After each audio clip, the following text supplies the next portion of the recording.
Welcome to Designer Graphy. Designer Graphy एक graphic designing platform है जहां पे आप CDR file, PSD file, Illustrator file buy and sell कर सकते हैं। यहां आपको अनेकों फाइल्स दिखेंगे। मैं किसी एक फाइल को अभी खोल रहा हूं, ओपन कर रहा हूं और यहां आपको एक प्रीव्यू इमेज दिख रहा है और नीचे आपको मिल रहा है स्क्रीनशॉट। स्क्रीनशॉट से यूजर का ट्रस्ट आपके ऊपर ज्यादा होता है और उसका बाय करने का चांसेस ज्यादा होता है। आपको दूसरे यूजर यहां से फॉलो कर सकता है ताकि अगर आप कभी भी आप नेक्स्ट कोई भी प्रोडक्ट अपलोड करते हैं तो उनको यहां से पता लगता है और वो आपका प्रोडक्ट से अपडेटेड रहता है। नीचे के सेक्शन में आपके ही दूसरे प्रोडक्ट उनको दिखेंगे, इससे पहले कि किसी दूसरे यूजर के दूसरे प्रोडक्ट दिखे, लेकिन फर्स्ट आपका ही दूसरा प्रोडक्ट उनको दिखेगा। इससे आपका अन्य प्रोडक्ट का सेल होने का चांसेस और भी ज्यादा बढ़ जाता है। अगर हम पोर्टफोलियो सेक्शन चेक करें, आपका पोर्टफोलियो में सारा जितना भी डिजाइन शो करेगा वो आपका ही डिजाइन शो करेगा, मतलब आप कहीं भी अपना पोर्टफोलियो वाला लिंक शेयर कर सकते हैं।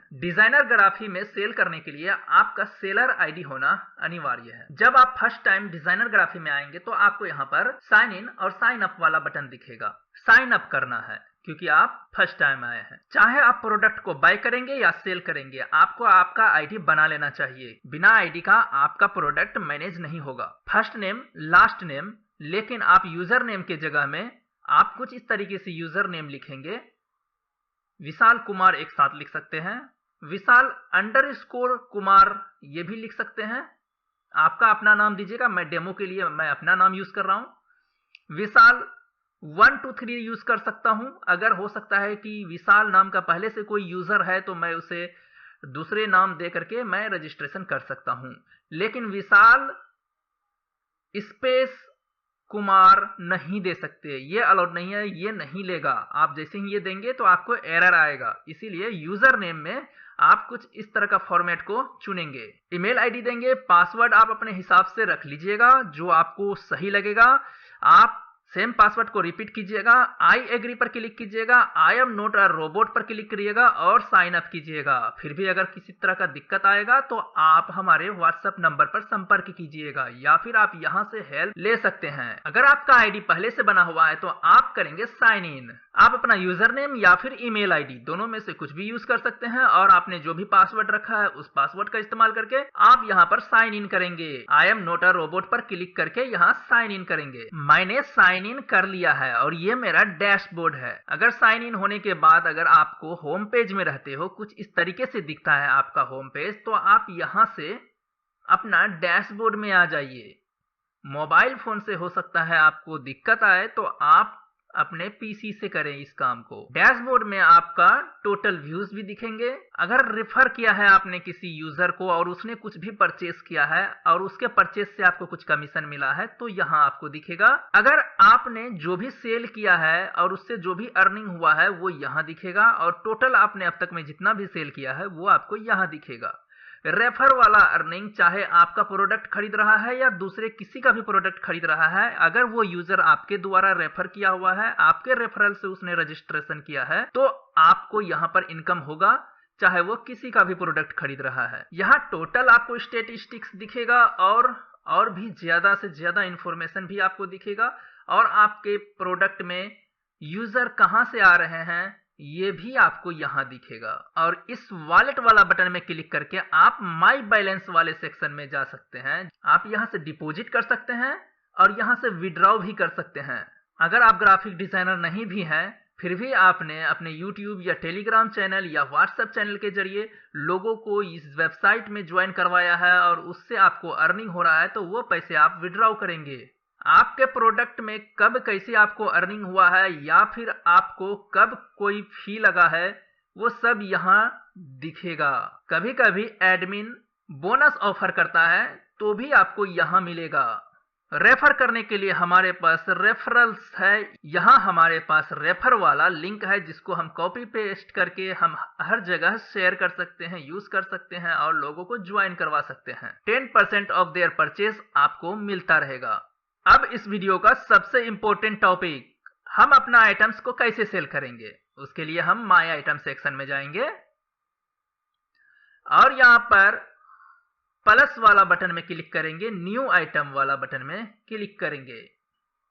यहाँ हम चूज करेंगे, अगर हमारे पास CDR फाइल है तो हम CDR टेम्पलेट रहने देंगे, अगर हमारे पास कोई और फाइल है जैसे PSD या इलस्ट्रेटर तो हम उसे चुन लेंगे और कंटिन्यू करेंगे। फिलहाल मैं CDR फाइल अपलोड करने वाला हूं और मैं इसे कंटिन्यू करूंगा।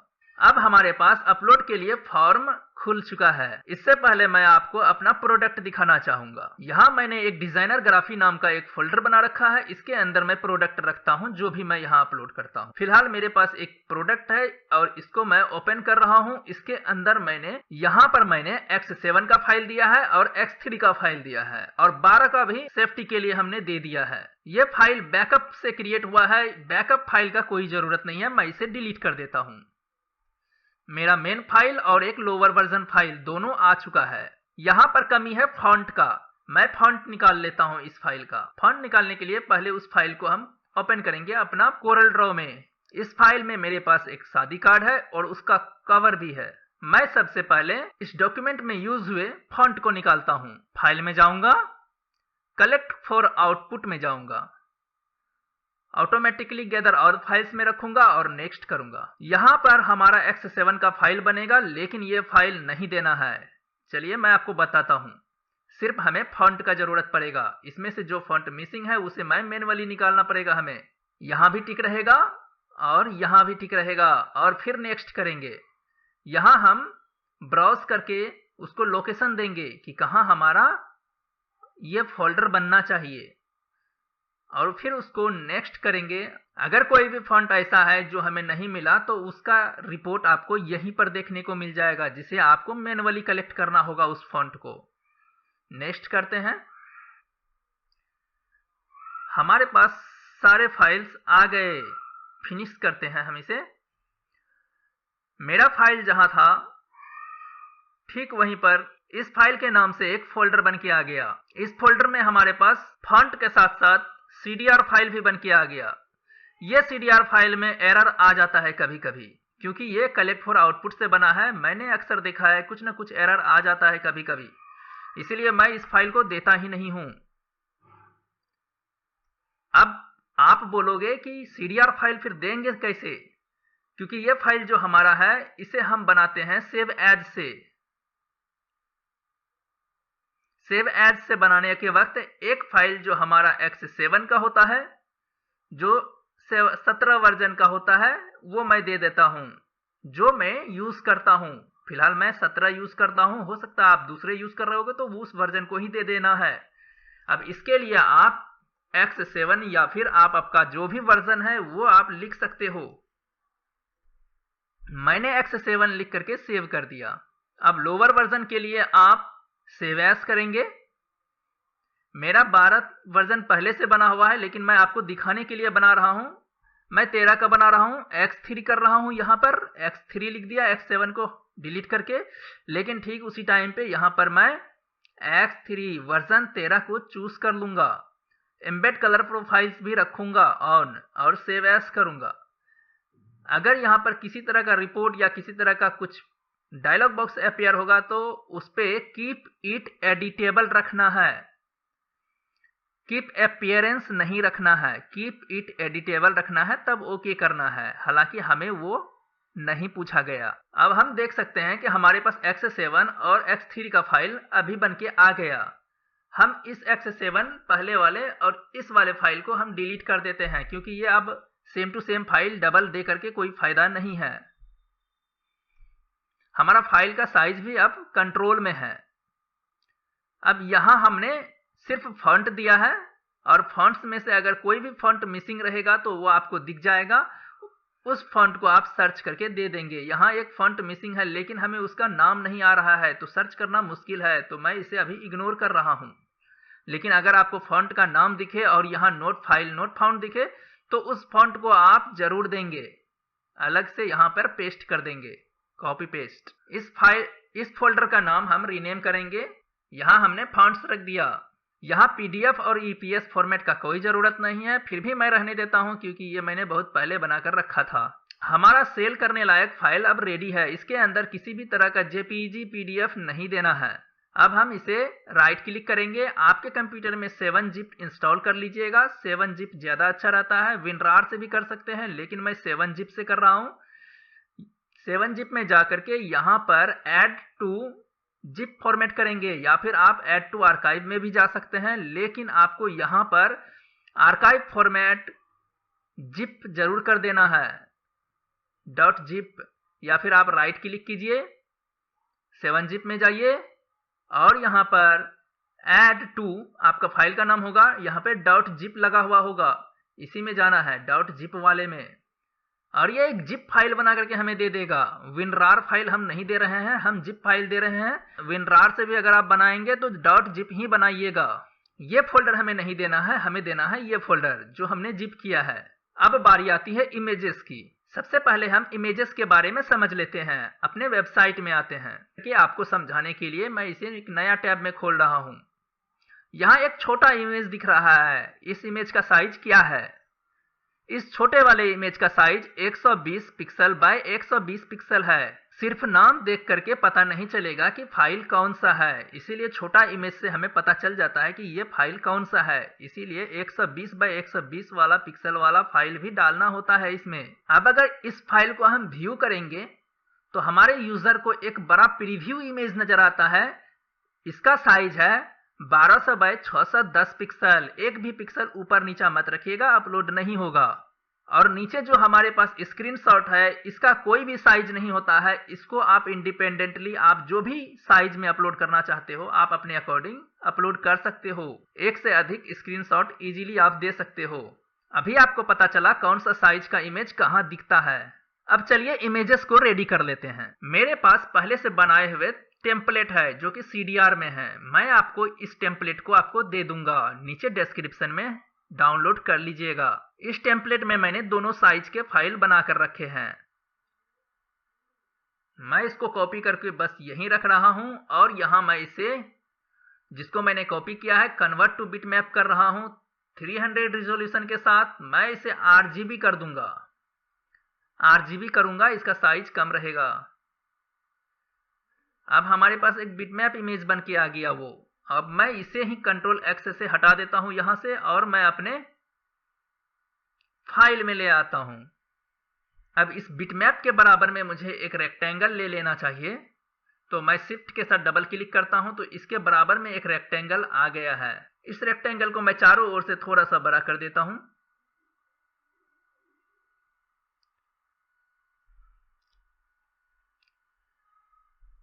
यहां मेरे पास पहले से जो भी इमेज थे उसको मैं डिलीट कर देता हूं, इसका कोई जरूरत नहीं है। मैं पावर क्लिप के अंदर जाकर के मैंने उसे डिलीट कर दिया। ये पावर क्लिप किया हुआ था।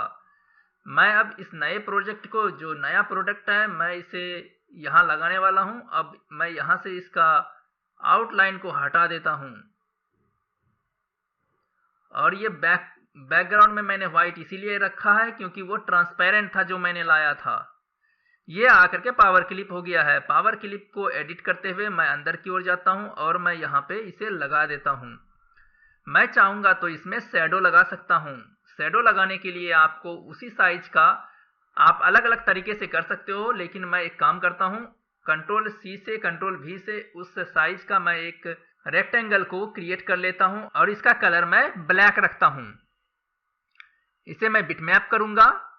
ये आपके लिए मैंडेटरी नहीं है, मैं बस करके दिखा रहा हूं। अभी मैं बिटमैप नहीं करूंगा, जरा सा इसके साथ मैं ट्रिक करने वाला हूं। थोड़ा सा इसे बड़ा कर देता हूं प्रोडक्ट से और मैं Ctrl+Q से बीच का सेक्शन को थोड़ा अंदर की ओर ले जाता हूं। थोड़ा ये फीलिंग के लिए, फीलिंग अच्छा आएगा, आपको ये दिखने में अच्छा लगेगा। अब मैं इसे कन्वर्ट टू बिटमैप करता हूं, RGB, और फिर मैं जाता हूं बिटमैप में और ब्लर में और गॉसन ब्लर लूंगा। गॉसन ब्लर हल्का सा दूंगा।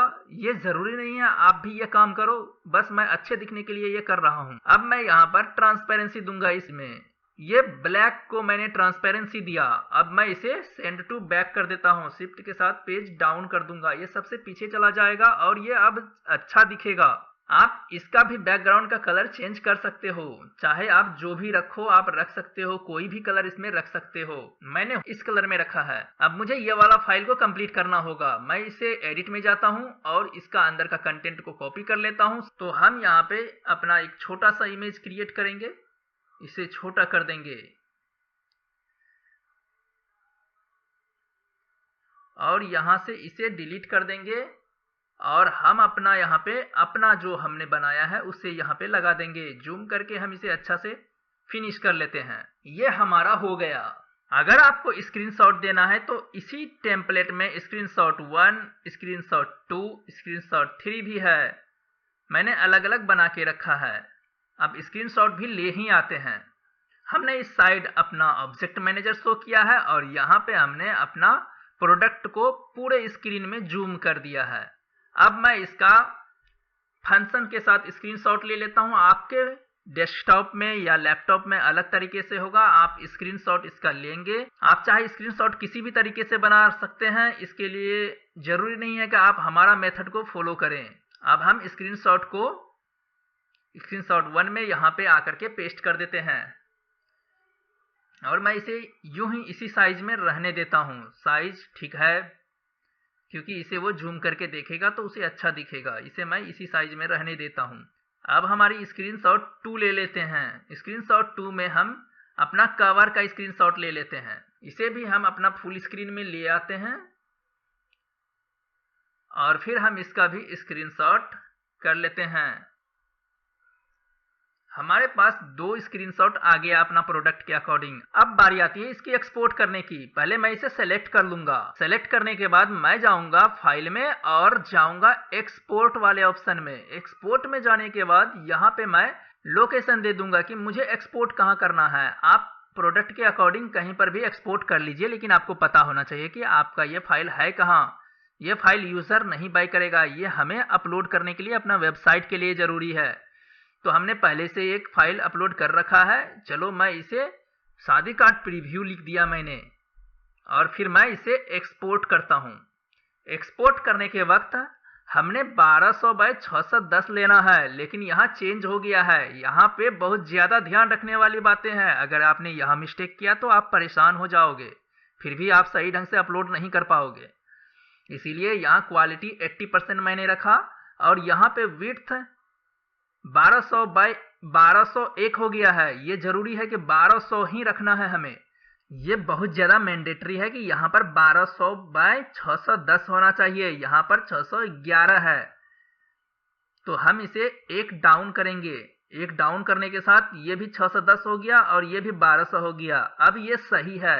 ये विड्थ और हाइट बहुत ज्यादा मैंडेटरी है और वो भी ये पिक्सल में दिखना चाहिए। अगर आपका यूनिट कुछ और दिख रहा है, सपोज सेंटीमीटर या पॉइंट या कुछ भी दिख रहा है, हो सकता है फीट दिख रहा है या कुछ भी दिख रहा है, इसको आप पिक्सल में कर लेंगे और 1200 बाय 610 रखेंगे।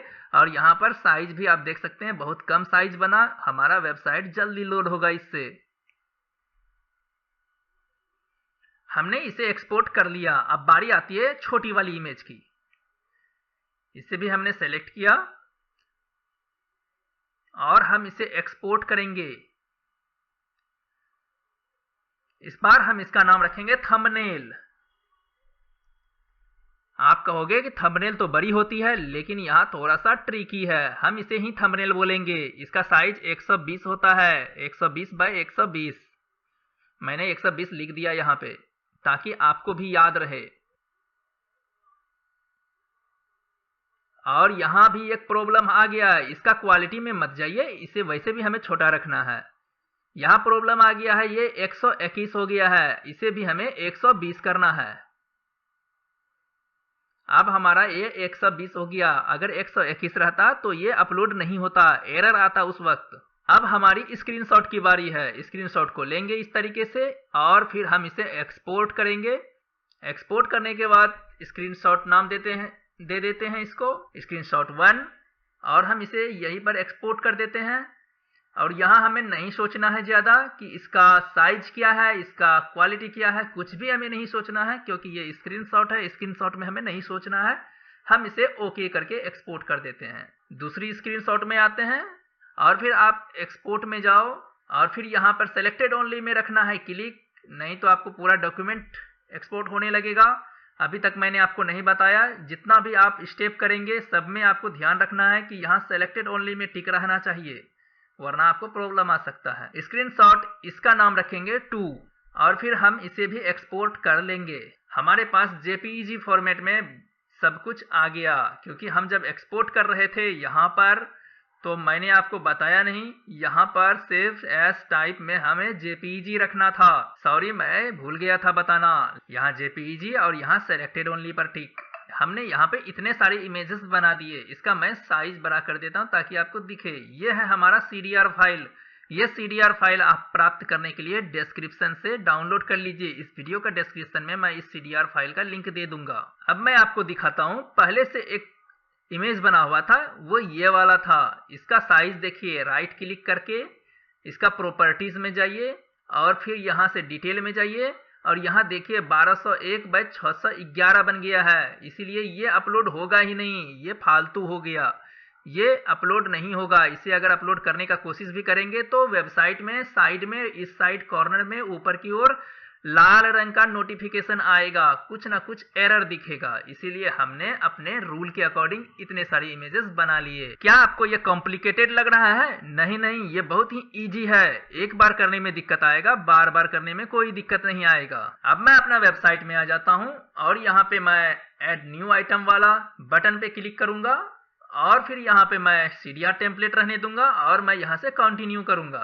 अब मैं यहाँ पे अपना प्रोडक्ट का नाम लिखूंगा। मैंने एक नाम दे दिया यहाँ पे। अब मैं यहाँ पर उसका डिस्क्रिप्शन लिखूंगा।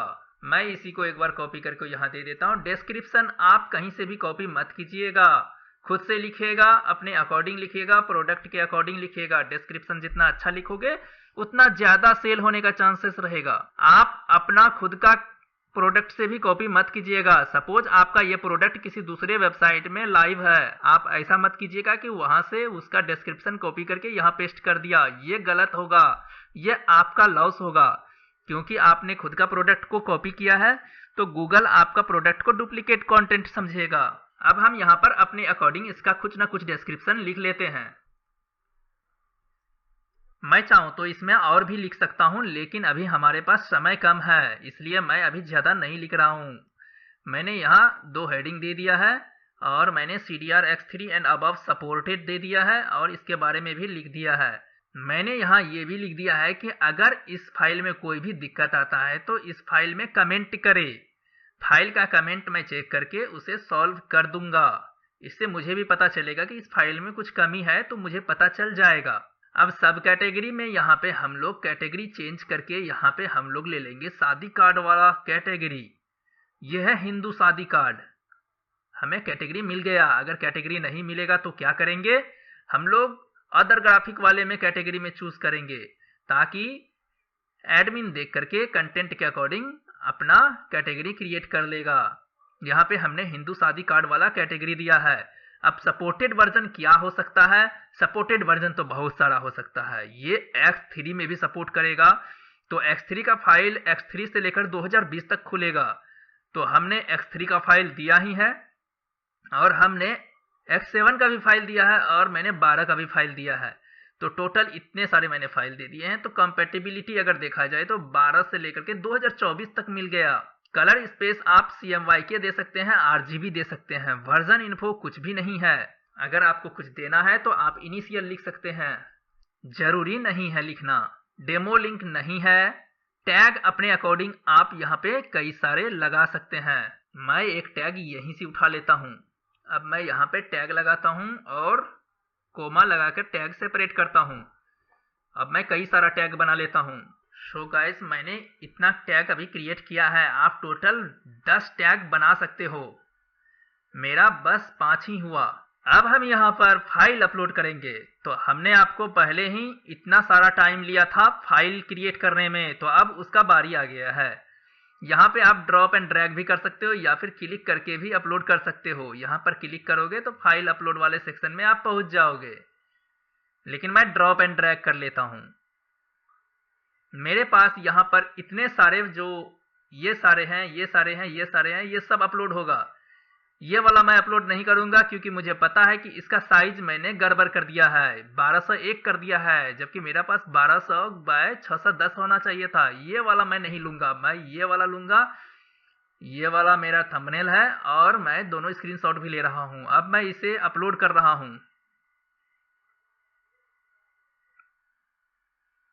ये बहुत जल्दी अपलोड हो गया, हो सकता है इसका साइज बहुत कम था इसीलिए। अब बारी आता है हमारा जिप फाइल का, जो हमें सेल करना है। मैं बता दूं, ये इमेजेस हमारे वेंडर को नहीं देना है, इसीलिए जिप फाइल में ये सारे इमेजेस कभी भी मत रखिए। इस जिप फाइल के अंदर हमने इमेजेस नहीं दिया है, आप देख सकते हैं इमेजेस नहीं देना है। हम अब जिप फाइल को भी ड्रैग एंड ड्रॉप करके अपलोड कर लेते हैं। जिप फाइल में हमने सीडीआर फाइल दिया है और फॉन्ट दिया है, और भी जो भी चीज आपको लगता है जरूरी है ये फाइल के लिए, वो आप जिप फाइल में जरूर दीजिए। लेकिन हाँ, जरूरी वाला ही चीज दीजिए जिप फाइल के अंदर। इसका साइज 10 MB था, इसीलिए थोड़ा सा समय लिया। यहाँ आप बड़े भी फाइल अपलोड कर सकते हैं। अब आता है चूज करना, क्योंकि हमने अपलोड तो कर दिया, लेकिन अब चूज करना है। अपलोड होने के वक्त चूज नहीं करना है, पहले अपलोड होने देना है, उसके बाद ही चूज करना है। अब आती है सबसे बड़ी गेम। यहाँ कोई भी मिस्टेक नहीं करना है। थंबनेल में हम थंबनेल 120 बाय 120 वाला इमेज देते हैं, जो कि सबसे छोटी इमेज होती है। ये छोटी इमेज हमें दिखती है यहाँ पे, और इस इमेज को हम यहाँ चुनेंगे। ये थंबनेल 120 मैंने लिखा था ताकि मुझे पहचान में आ जाए, क्योंकि यहाँ बहुत सारा कुछ दिखेगा तो मैं कंफ्यूज हो जाऊंगा, इसीलिए मैंने थंबनेल नाम भी दिया था और 120 लगा दिया था। अब प्रीव्यू इमेज, ये प्रीव्यू इमेज है। आप चाहो तो इसमें 1200 बाय 10 भी लिख सकते हो पहचान के लिए, तो मैंने इसमें प्रीव्यू लिखा था, इससे मुझे और आसान हुआ पहचानना। 1200 बाय 610, यहाँ भी आपको हिंट दे रहा है कि आपको किस साइज में रखना है। अगर साइज बनाने में दिक्कत हो रहा है, साइज चेंज हो जा रहा है, तो एक वेबसाइट है जिसका नाम है इमेज रिसाइजर। आप यहाँ अपलोड करके इमेज को रिसाइज कर सकते हो, लेकिन मैं रिकमेंड नहीं करूंगा। मर्जी आपकी है, आप कैसे वर्क करना चाहते हो आप वैसे करो, जैसे आपको इजी लगता है वैसे करो। मेन फाइल यहाँ पे अपलोड करेंगे। अपलोड नहीं, हमने तो अपलोड कर दिया है। मेन फाइल होती है हमारी जिप फाइल। यहाँ देखिए जिप फाइल लिखा हुआ है। हम यहाँ जिप फाइल को सेलेक्ट कर लेते हैं। अब बात आती है स्क्रीनशॉट। स्क्रीनशॉट ऑप्शनल है, स्क्रीनशॉट जरूरी नहीं है, लेकिन देने से क्या होता है कि आपका प्रोडक्ट का सेल होने का चांस बहुत ज्यादा बढ़ जाता है। मैंने इसे देखा है। स्क्रीनशॉट 1 ले लेते हैं और स्क्रीनशॉट 2, यहाँ टिक लग रहा है, देखिए एक ही नहीं बल्कि मल्टीपल आप डाल सकते हो। अब ऐसा नहीं कि आप ये सब इमेजेस स्क्रीनशॉट में डाल दो। स्क्रीनशॉट में स्क्रीनशॉट वाली इमेज डालो ताकि ये अच्छा दिखे दिखने में। हमने स्क्रीनशॉट में दोनों इमेज दे दिया, स्क्रीनशॉट 1 और स्क्रीनशॉट 2। अब मैं इसका प्राइस क्या रखूंगा? प्राइस जो भी रखोगे, अभी फिलहाल के लिए हमारी रूल कहती है दोनों सेम रखना। भविष्य में अगर हमारी कोई अपडेट आएगी तो वो आपको पता चलेगा। हम यहाँ 25 रख रहे हैं रेगुलर पर लाइसेंस का, और 25 हम एक्सटेंडेड लाइसेंस का भी रख रहे हैं। 25 रुपीज मैं दे रहा हूँ, आप अपने अकॉर्डिंग देंगे। क्या ये फाइल उनके लिए फ्री होना चाहिए? अगर वो फ्री में डाउनलोड कर सके तो यस दबाइएगा, नहीं तो नो रहने दीजिए। आपको रिव्यूअर के लिए कोई भी मैसेज डालना है तो हाँ, यहाँ पर आप अपने रिव्यूअर को मैसेज दे सकते हो, और आप अपना हेल्प के लिए अपना नंबर डाल सकते हो। अगर आपको हेल्प चाहिए तो रिव्यूअर आपको हेल्प के लिए कांटेक्ट करेगा। Submit the version field is format is invalid. मैंने कोई गलती किया, यहाँ पर जरूर पढ़िएगा आपने जो भी गलती किया है। The version field format is invalid. Okay, हमने यहाँ इनिशियल लिख दिया, इसीलिए मैं बोल रहा था इसे खाली ही छोड़ दो, वर्जन को मिटा देते हैं, नहीं रखेंगे कुछ भी। अब हमारे हिसाब से यहाँ चेक कर लेते हैं कि सब कुछ ओके है, कहीं चेंज तो नहीं हो गया। सब कुछ ओके है। वर्जन में मैंने आपको इनिशियल लिखवाया था, इनिशियल नहीं देना है, वो नंबर सिर्फ एक्सेप्ट कर रहा है, तो हम कुछ भी नहीं देंगे, बिल्कुल ब्लैंक कर दिए। सबमिट, ये हमारा आइटम सबमिट हो गया और ये रिव्यू के लिए चला गया। और यहाँ देख सकते हैं वो छोटी वाली इमेज यहाँ हमें प्रीव्यू के तौर पे दिख रहा है, और इसका स्टेटस अभी पेंडिंग है। जैसे ही इसे रिव्यू वाला टीम चेक करेगा, ये पब्लिश दिखेगा और ये हमें डैशबोर्ड में भी दिखेगा। और जैसे ही मेरे दूसरे प्रोडक्ट पब्लिश हुए हैं, उसका जैसे स्टेटिस्टिक्स सब कुछ मैं देख पा रहा हूँ, कुछ इस तरीके से हम देख पाएंगे कि इसमें टोटल व्यूज कितने आए, अगर बिके हैं तो कितने के बिके हैं, वो सब कुछ दिखेंगे। आप बोलोगे इतना कम इसीलिए है क्योंकि अभी ये वेबसाइट न्यू है, लेकिन बहुत जल्दी इसमें आपको बहुत ज़्यादा ट्रैफिक देखने को मिलेगा और बहुत जल्दी ये पब्लिश होगा। यहाँ पब्लिशिंग बहुत ज़्यादा फास्ट है। यहाँ आपकी इनकम लेवल वाइज होती है। जितना ज़्यादा सेल करोगे, जितना ज़्यादा अर्न करोगे, आपका कमीशन धीरे धीरे बढ़ता चला जाएगा। शुरू में आपका कमीशन कम होता है, लेकिन बाद में आपका कमीशन बढ़ता जाएगा। बढ़ते बढ़ते आप लेवल 10 तक पहुंचोगे। और किसी भी तरह का आपको हेल्प चाहिए तो मैं आपको एनीडेस्क में कनेक्ट करूंगा। आप हमसे व्हाट्सएप में कनेक्ट कीजिए। आप यहाँ से आप अपना मैसेज लिखिए, आप अपना फोन नंबर दे करके आप लिख दीजिए कि हमें एनीडेस्क हेल्प चाहिए, और मैं आपको एनीडेस्क में हेल्प दूंगा। अपलोड करने का सारा प्रोसीजर लाइव करेंगे, और साथ में आपसे रिक्वेस्ट रहेगा कि आप अपना फाइल पहले से ही रेडी करके रखें, ताकि उसे हमें एनीडेस्क में वर्क करने में कोई भी समय नहीं लगे ज्यादा। ग्रो करिए डिजाइनर ग्राफी के साथ। Bye bye.